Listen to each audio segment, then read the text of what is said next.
The title for our presentation is "The Freedom of Nation is Limited to Those Who Know It." So, what is speech? The word speech. What images does the word speech create in your mind? So, it can be a politician, say Rahul Gandhi. Rahul Gandhi saying, "This morning I got up at night, 4 o'clock in the morning." Or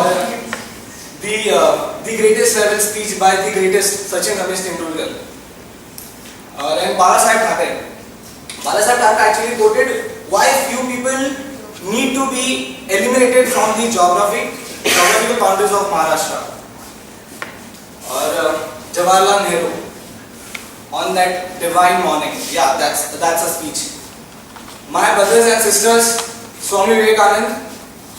Yeah. So all these are true. All these, whatever images occurs in our mind, these are all true. But let's go a deep down. Let's touch fundamentals. Let's sound a little. Let's touch common sense basically. So for me, speech is a voice. एक आवाज है ये speech. So it is a verbal weapon which is used for both destruction and construction. But personally, I would say that speech symbolizes freedom, equality, liberty, authority and power. It is the most fundamental right of each citizen of each nation. So now Swami Vivekananda, as you can remind you, he was the first one to address his audience as my brothers and sisters. So there is a sense of equality in that tone, in that how he addressed the people. There is a sense of equality. But for me, it is the speech and not the speaker who resembles liberty. Now I talk about equality. Equality, actually, it is basically a multi-dimensional concept. There are diverse thoughts, views of different writers to locate the exact relationship between liberty and equality. Writers like the Tocqueville or Lord Acton, they were of the thought that liberty and equality, they are actually opposite of each other. What they were basically was antagonistic. So to desire a state, to desire equality in a state, you have to actually forego or destroy what you could have as liberty, the willingness to have full liberty. So to achieve equality, there has to be some positive state actions. So let me put it this way: equality is a positive state, and liberty is a negative state. So now,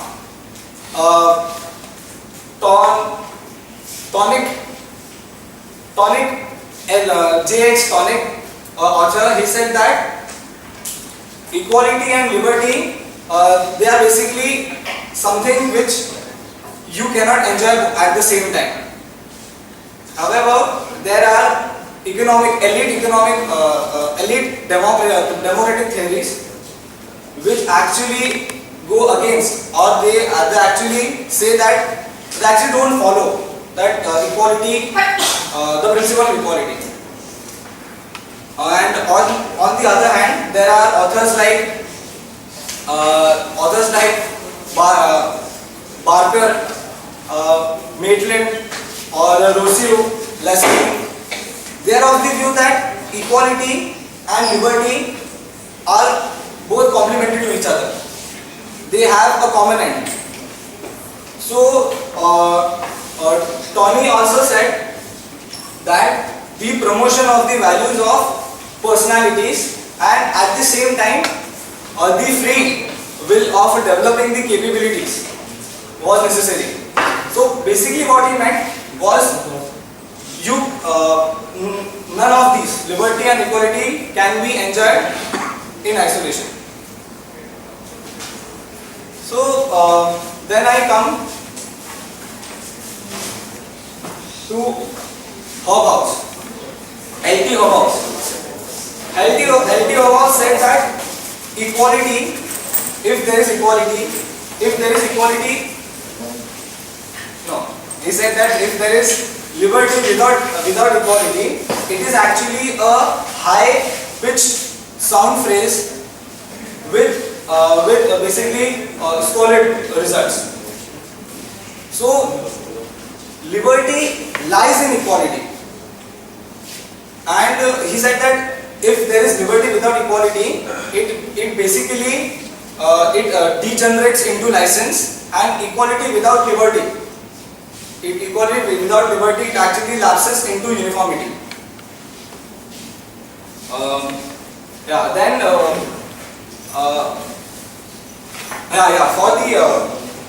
For the personalities, for the development of a rich variety of personalities, there is a huge measure of liberty required.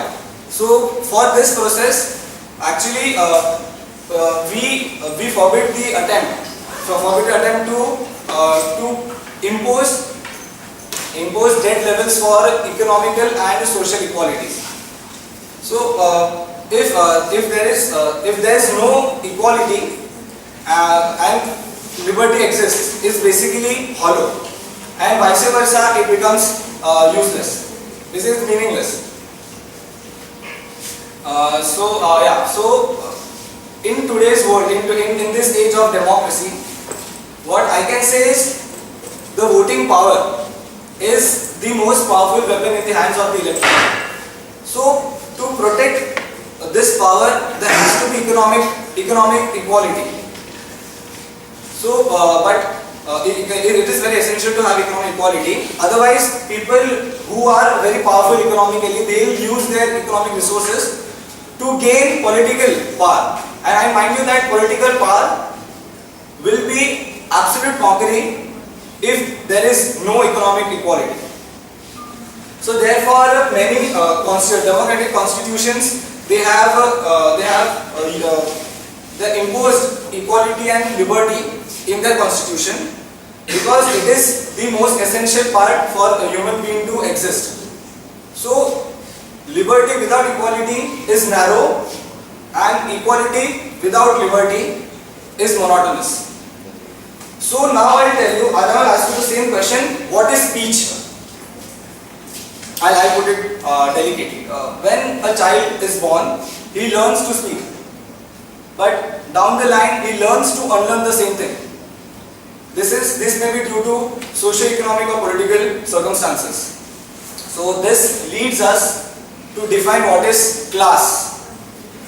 So it is the volume of speech which determines your class. So now Shyam will take over and continue with class. George Washington said, if we take away the freedom of speech, then we will be dumped and silently led like a sheep to the slaughter. This quote is befitting for the ancient Roman people. They didn't like big kingdoms or empires, but they considered their own city as an independent state, and they called them as republics.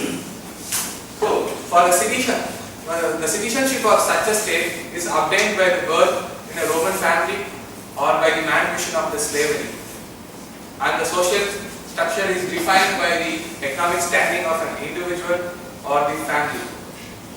In the movie Troy, Achilles remarks, or Greeks tired of fighting each other. I believe it's the same case with Romans as well.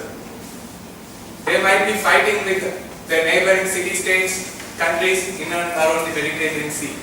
So the vocation was long-term military service, as well as some, I believe, some blue-collar jobs as well.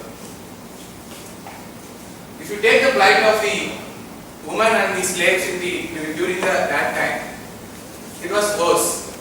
They are not allowed, they are curtailed from public participation. If you go by the definition of the republic, it means that people who are elected by the members, by the people, they rule the country. But in what happened in Roman, the people are Roman are given the legal voting rights. They had the voting right for passing the law and selection of magistrates. But they are not fortunate like us to have a fair election committee. Usually the voting sessions are led by senior magistrates who are in favor of wealthy and elite people. They had the absolute power to veto the choice of the people.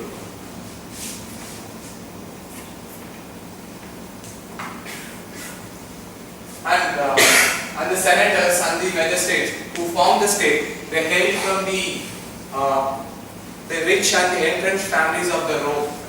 They ensured that there existed an obligatory relationship between the higher class and the lower class. The senators took control of the various religious institutions. Independent of these classes, the Romans shared the same culture, religion, and language. And the magistrates were given the leadership role in military. And the economic power resided with the few elite people who were in the same class as senators. Does it look like a republic or an aristocracy?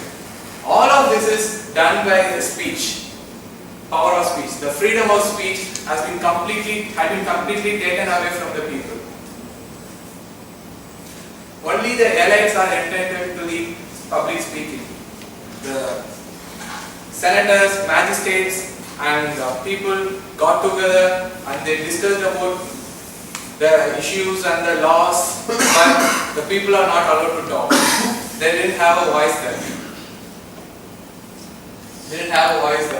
So, by this public speaking, freedom of public speaking was completely taken away from the people, and it is by this they created this social structure in Rome.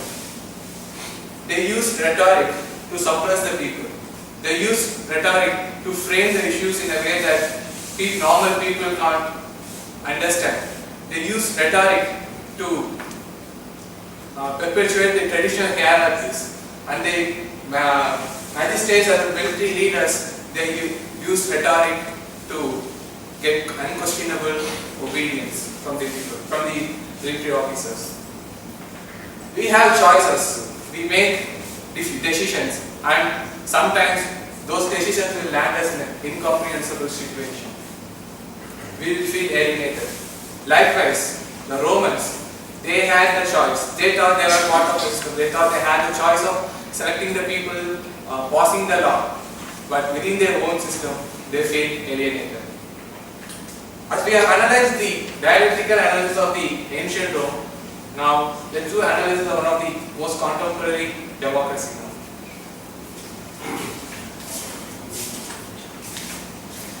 The case analysis that we will do would be on two contemporary domains, law and administration, so a combination of both.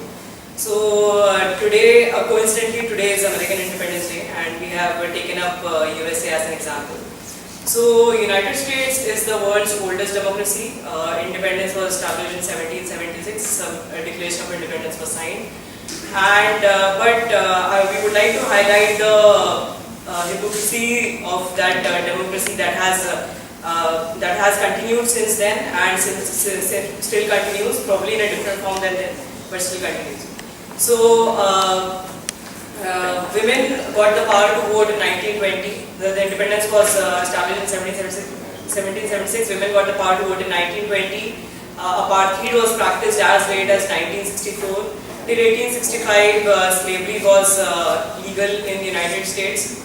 So what we are going to do here is we are going to establish the dichotomy of form and content through the injustices that are happening to the citizens of USA in terms of their civil and democratic rights being taken away under the Patriot Law that was established in 2001, right after the 9/11 tragedy. So under the Patriot Law actually supersedes all the civil rights and the democratic rights of every citizen of USA. So this we would like to show through an example of a court case where the defendant is a lady who has refused to pay taxes, and the government actually sends her a notice to pay her taxes. and then she responds by sending back the notice to the government and with a post-it on the top which says ticket. And pardon the language here, but this ticket means ticket up your ass. So she says that I don't want to pay the taxes because I don't agree with what the government policy is. So what happens is the government brings up a case against her, and then from now on I'll be talking about the lawyer who is defending this lady in front of the judge and a 12-member jury. So what happens is, so how he actually puts forward his argument is by highlighting the actions of the United States government over the past few years. So whether it's war on false pretenses, whether it's the spying and the illegal wiretapping that they do on their own citizens, and whether it's imprisonment of people without any rights to the lawyer that they are supposed to get, without any fair representation being given to them. So all host of things that the US government has been doing and has not been apologetic about it, and the citizens of the country are not protesting. So there a lot of their freedom of free expression, the freedom of probably to privacy, these are being taken away and they are not responding. So they are not protesting against it. So the lawyer says that this lady has chosen to protest against it, and this should be not considered un-American, not considered unpatriotic, because the government do needs feedback on whatever it's doing, and the citizens have the right to protest if their rights are being taken away. So through this speech, what happens is, I would also like to go back to dialectic that is shown in this speech, that the lawyer actually takes the smaller issue of non-payment of taxes and takes it to the larger issues of the rights of the people and the privacy rights and all the other rights that I have stated before. So it takes it to the larger issues at hand. So apart from that, he also tries to tap into the feelings of the jurors. In terms of that, these injustices, they do feel these injustices, but what happens is during your normal course of life, when you're pursuing your materialistic life, what happens is you tend to ignore such things, and that is how he tries to tap into them, and then and gives them the power back to take their life into their own hands and take the decision today. That probably this law would take a bit of time to change, but the decision that they take today can make a difference to the life of this one person, and probably the government will hear. So surprisingly and pretty shockingly, actually what happens is they come back with a decision that this lady, they come back in the favor of this lady basically. So this also shows that the jurors, although in their actual lives they might not have the power to control their own lives, but the power that has been vested in them to take a decision on a case, so they actually decide to go. So there's a contradiction here that although they have been called here to uphold the law, but they actually take a decision which is against the law here. So about the contradiction, Saurabh will continue. So yeah, so what happens here, ki you've been given all the rights. It's in the constitution that you have right to speak, right for freedom, right for expression, blah blah blah. Every right is there written there. But what happens ultimately, you are being controlled by the nation itself. It is said that democracy is for the nation, by the nation, something nation, of the nation, for the nation, anything. But what in reality what is happening here? It is actually you are following the government, and basically आप हाथ खड़े कर देते हो कि actually in that article Arendt says that it is the need for the gods in the political body what we search for, and not the consent of the people for consent of the people to come to a conclusion or to a conclusion of what you think. It is basically what we look for is the God in the political body. So that is basically what is happening with us. So yeah, now Shyam will continue. If you take any significant event in the history, we have the revolutionaries there. They propagate their ideas through speech. So, the revolutionaries of today are leaders of tomorrow. They may not be there, but whatever the propagated through their speech, their ideas will be there, and people will observe that, and by that way they will become the leaders of tomorrow. Thank you.